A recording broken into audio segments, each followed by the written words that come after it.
Hey everyone, welcome back. Today we're diving into the ancient world of daily life in ancient Rome. From the early days of the Roman Republic all the way through the chaotic reigns of emperors like Caligula, Nero, and Commodus, the Roman Empire was always expanding. It grew to cover the entire Mediterranean and even reached as far north as Gaul and Britain. We often hear about the heroes and infamous emperors, but what about the everyday people who made up the backbone of this mighty empire? Rome was a melting pot, a vibrant cosmopolitan city filled with Greeks, Syrians, Jews, North Africans, Spaniards, Gauls, and Britons. Just like any other society, the average Roman would wake up each day, work, relax, and eat. Life could be hectic, but they managed to get through it. Outside the bustling cities, life was simpler. People in towns and on small farms relied heavily on their own hard work. But life in the cities, whether in Rome, Pompeii, Antioch, or Carthage, was very different. These urban areas attracted many who left smaller towns and farms in search of a better life. Unfortunately, not everyone found the opportunities they were looking for, and many ended up in the poorer parts of the city, struggling to find work. The jobs available were scarce, and slaves filled most of the roles, even as teachers, doctors, surgeons, and architects. Freedmen often worked as bakers, fishmongers, or carpenters, while some poor women found work as hairdressers, midwives, or dressmakers. When people arrived in the city, their first priority was finding a place to live. Space was limited in walled cities like Rome, so most people ended up in crowded apartment buildings called insulae. By 150 BCE, Rome had over 46,000 of these insulae. These buildings were often dangerous, with constant threats of fire, collapse, and flooding from the Tiber River. Initially, the city's layout didn't help either, with narrow, unpaved streets making it difficult to access these buildings in emergencies. It wasn't until after the Great Fire under Emperor Nero that improvements were made, like wider streets and balconies for safety. These insulae were usually 5 to 7 stories high, and laws were eventually passed to prevent them from becoming too tall, although these laws were rarely enforced. Life in these buildings reflected the stark social disparities. The lower floors were more comfortable, with separate dining and sleeping rooms, glazed windows, and rent paid annually. In contrast, the upper floors were cramped, hot in summer, cold in winter, and lacked basic amenities like running water and toilets. Residents often lived in fear of eviction and had to use public toilets. With no streetlights, high crime rates at night, decaying buildings, and constant fear of fire, life on the upper floors of these tenements was far from easy for the poor. For the wealthier Romans who didn't reside in luxurious villas outside the city, their homes were a bit different. These affluent citizens lived in domus, elegant houses typically located on Palatine Hill, close to the imperial palace. Like many tenements, the front of these homes often featured a shop where the owner would conduct business. Behind the shop lay the atrium, a reception area for greeting guests and conducting private matters. The atrium often included a small shrine dedicated to household or ancestral gods. It had an open ceiling with a rectangular pool beneath it, collecting rainwater that was used throughout the house.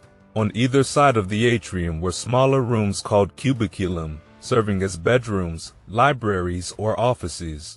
There was also ample space for a dining room, known as the triclinium, and a kitchen. At the rear of the domus was a family garden, a tranquil retreat from the bustling city. Whether rich or poor, living in a tenement or a villa, the fundamental social unit in the Roman Empire was the family. The family's existence revolved around the concept of paterfamilias, the male head of the household who held absolute power over all family members, including the extended family. This meant he could reject children if they were disfigured, question their paternity, had more than one daughter, or simply if he felt inclined. He even had the authority to sell any of his children into slavery. Over time, this extreme control, known as patria potestas, gradually diminished. However, the power of the household's matron was significant. She managed the home, oversaw the children's education until a tutor was hired, and by the end of the Republic, she was even allowed to sit with her husband at dinner, go to the baths, albeit at different times from men, and attend the theater and games. Women could also work as bakers, pharmacists, and shopkeepers, and legally, they gained more rights, such as the ability to initiate divorce. Food was another crucial aspect of Roman life, and what people ate depended largely on their economic status. For the poor, this often meant waiting for the monthly grain allotment. The main meal of the day for most Romans was in the late afternoon, from 4 to 6. Morning and noon meals were usually light snacks, often just bread. Without refrigeration, daily shopping was necessary, typically done at small shops, street carts, or the city's forum. Many foods we associate with Italian cuisine today, like potatoes, tomatoes, corn, peppers, rice, and sugar, were absent in early Rome. There were also no oranges, grapefruits, apricots, or peaches. The wealthy enjoyed meals with imported spices, reclined on pillows, and were served by slaves, while the extremely poor or homeless often ate rancid cereal or gruel, leading to malnutrition. For most Romans, the daily diet consisted of cereals, bread, vegetables, and olive oil. Meat was a rare luxury, occasionally available after sacrifices to the gods, where only the internal organs were used. Wine was the common drink, but the poor often relied on water from public fountains. And now, let's talk about how the ancient Romans balanced work and leisure. For the wealthy, the day was neatly divided between business and pleasure. Business was typically handled in the morning, with most Romans working a 6-hour day starting at dawn and wrapping up by noon. Occasionally, some shops might reopen in the early evening, but by and large, the afternoon was reserved for leisure. During this downtime, Romans flocked to various forms of entertainment.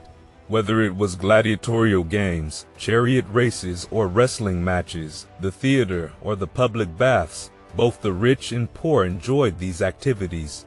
Government officials believed in keeping the populace entertained, especially during crises, with bread and games.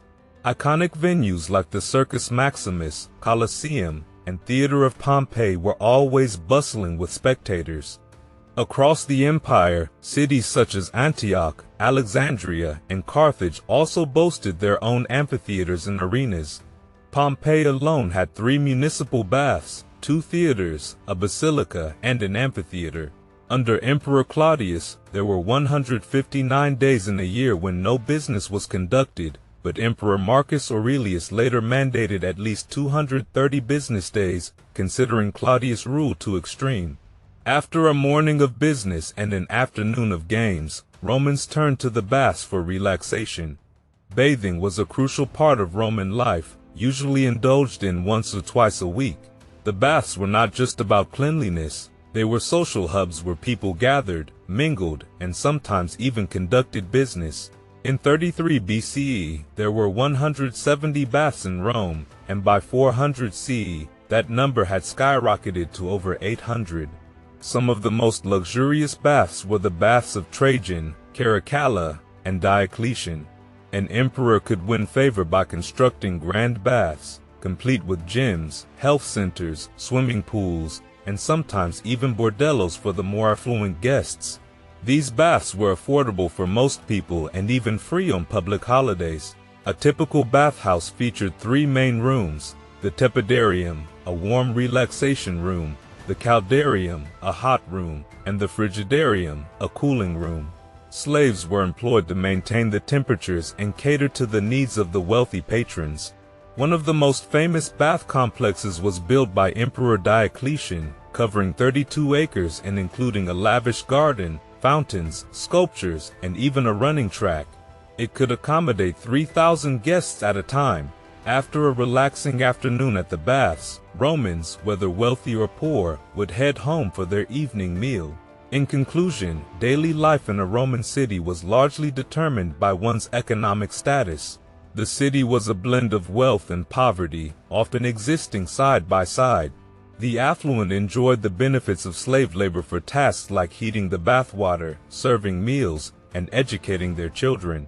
The poor, however, lacked access to education, lived in deteriorating tenements, and often relied on the city's charity. Historians continue to debate the reasons for the fall of the Roman Empire. Was it due to the rise of Christianity or the influx of barbarian tribes? Some argue that the increasing squalor, unemployment, disease, and crime among the urban poor played a significant role in the Western Empire's decline.